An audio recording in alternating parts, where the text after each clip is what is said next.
Hi, Rupert. Hi, Harry. This is also a couple of years gestation, and I still don't think I'm ready to answer it. I'm sorry to ask this question, but I'm going to try. It's about identification with thought as an issue in meditation. It seems to me that especially in the realm of in the hearing realm, the realm of sound, I have the easiest time kind of feeling like I can see it coming into existence and I can witness it, whatever. I don't know what word to use. And then with bodily sensations, it's also true, a little less so, but it's when I have spaciousness and freedom in meditation, sounds and sensations in the body, I feel like there's a distance, there's a witnessing factor, but when it comes to thinking, I'm just beginning, it seems, to get distance from my thought. And I'm thinking that either I have a pathology or I've got a wrong idea, a wrong expectation about what it looks like to witness thoughts, or I'm just missing something. Or, in other words, either I have a problem with thinking that's a little exaggerated, or I think I have a problem with thinking. I experience the openness where it's not an issue. But when I come back into separateness from that, it's always thinking, it seems like a film right in front of me. And it's extremely hard to drive a witnessing wedge I'm sure there's all kinds of cognitive errors in this question, but it persists. This question keeps persisting.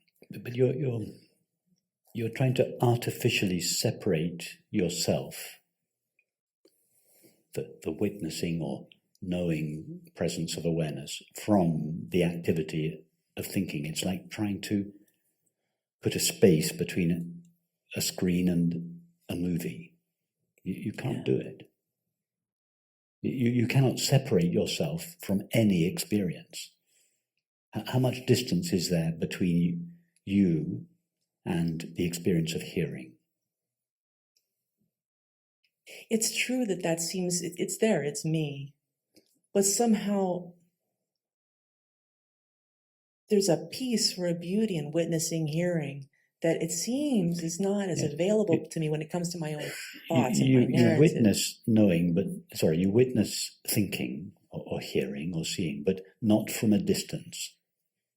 You witness thinking in the sense that you know thinking, or you are aware of thinking. But the you that is aware of thinking is not separate from the thinking. Take the analogy of a screen, but imagine an aware screen. That is a screen that has the capacity to watch the movie that is playing on it. Okay, you are the aware screen of consciousness, and you are watching the movie of experience that is playing on you. So you are both watching it, and you are one with it. You're not watching it the screen is not watching the movie from a distance. Yeah. Because in fact, all there is to the movie is a coloring of the screen. So there's no question of putting any distance between yourself and experience. The identification seems so much more sticky. No, the identification, it just means, identification means to feel that you are the same as. That is, to feel that what you essentially are is thinking. But you are obviously not identical to or the same as thinking, because in between two thoughts, there is no thinking, but you remain. Just as between two frames of a movie, there is no image, but the screen remains. Therefore, the screen is not identical to the movie. There's no question of your being identical to thinking. If you feel that you are identical to thinking, you just haven't looked clearly at your experience. Your thinking is continually coming and going, but you are not coming and going. Therefore, you cannot be the same as it. Is it a fairly common experience to have a tougher time with the thinking than with everything else? Well, whether it is or it isn't doesn't matter. What's important is your own experience. take your current thought now, whatever it is. Yeah. Now, that thought has already disappeared. You're on to the next one, yes? And by the time I get to the end of this sentence, the next thought has already disappeared, and the third thought has begun. Now, when the first and second thoughts disappeared, did you experience a little bit of yourself disappearing with them? No, but there's this sense like I'm an involuntary surfer and I can't get off the wave sometimes. I know it's not the end. You are the water, not the surfer. There's no question of the water getting off the wave, because the wave is only made of water. It is you, the screen of awareness, that is coloring yourself in the form of thinking. There is nothing to thinking other than you, awareness. There's nothing to the movie other than the screen. So thinking is not something that is separate from yourself. It is a coloring of yourself. I think I get caught up when I hear the phrase, I've witnessed people talk about witnessing their thoughts. It's just funny. I don't really feel like I No, but in the very early stages of this investigation, for one who is lost in the content of their experience, we do suggest separating yourself from your experience, discriminating between what you are aware of, that is thoughts and perceptions, and that which is aware of it, that is awareness.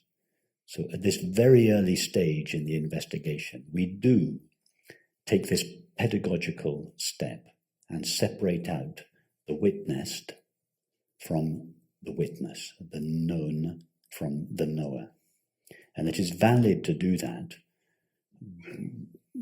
to someone who is completely lost in and therefore identified with the content of their experience.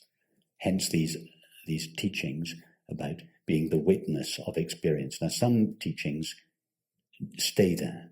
That's the main point of the teaching, to be the witness of your experience. Some whole teachings, some ashrams are based around this single idea, and it's a perfectly valid idea. There's nothing wrong with it. I would say it was even necessary in almost all cases. But here, we don't stop there. It's just a stage of understanding to enable us to draw attention to the presence of awareness. And once we have done that, we then explore the nature of awareness. And once we have done that, we then collapse the apparent distinction between awareness and experience. In fact, there was never a real distinction between them. But it was just a pedagogical tool that we used for one who is lost in experience. It's like for one who's so terrified by the content of the movie that we suggest that the screen lies behind the movie. In other words, we make a distinction between the movie and the screen. Of course, there is no real distinction, but it's a valid distinction for one who is terrified by the movie. Is it if the sensation of witnessing thought isn't necessarily my forte, does it really matter? Can I just skip it and go straight to the... What you need to be sure about is that what you essentially are is not limited to or conditioned by thinking, or indeed feeling, sensing, or perceiving. In other words, that what you essentially are, pure knowing, is unconditioned and therefore unlimited. When I'm aware of pure knowing, it's obvious. I think I'm caught up on the re-entry to illusion. But what about now? Tell us about yourself now. Still presence. Yes, so tell us more.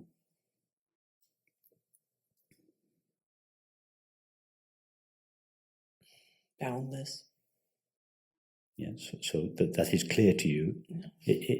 In the presence of objects, that is, in the presence of thinking and perceiving.